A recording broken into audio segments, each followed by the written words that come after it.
വയറുവേദനയാണോ? പാൻഡോസൈഡും റാൻഡാക്കും prescribe ചെയ്യാത്ത doctors ഒരു ഫാമിലിയിലും ഇല്ല. ഈ സാധനം ഇങ്ങനെ കഴിക്കുന്നത് കറക്റ്റാണോ?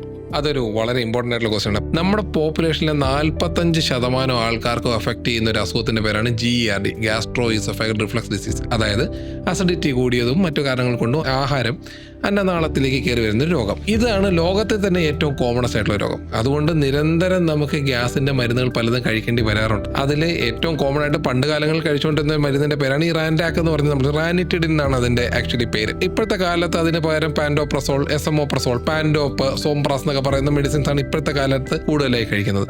ഇനി അങ്ങോട്ട് അതിന്റെ പുതിയ ജനറേഷൻ സാധനങ്ങൾ ഇറങ്ങി. വോണോപ്രസാൻ, ഫെക്സുപ്രസാൻ എന്നൊക്കെ പറയുന്ന സാധനങ്ങൾ ഇനി കുറച്ച് കാലം കഴിയുമ്പോഴേക്കും അവരുടെ പേരായിരിക്കും കൂടുതൽ കേൾക്കുക. ഇത് വെറുതെ കഴിക്കണോ എന്നുള്ളതൊരു റിലവൻറ്റ് ക്വസ്റ്റ്യൻ ആണ്. എല്ലാവർക്കും വെറുതെ ഈ മരുന്ന് കഴിക്കേണ്ട ആവശ്യമില്ല. ചില രോഗികൾക്ക് എന്നാൽ ഇത് കഴിക്കേണ്ട, ഇതിലൂടെ ഒരു സിംറ്റം റിലീഫ് ആവശ്യമുള്ള രോഗികൾക്ക് ഇത് കഴിക്കേണ്ട ആവശ്യമുണ്ട് താനും. അപ്പം അത് നമുക്ക് നമ്മുടെ ഒരു ഗ്യാസ്ട്രോ ഡോക്ടറെ കാണുമ്പോൾ നമ്മുടെ സിംറ്റംസും അതിൻ്റെ തീവ്രതയും അനുസരിച്ചിട്ടാണ് ഇതിനകത്ത് കഴിക്കണോ വേണ്ടയോ എന്ന് വരുന്നത്.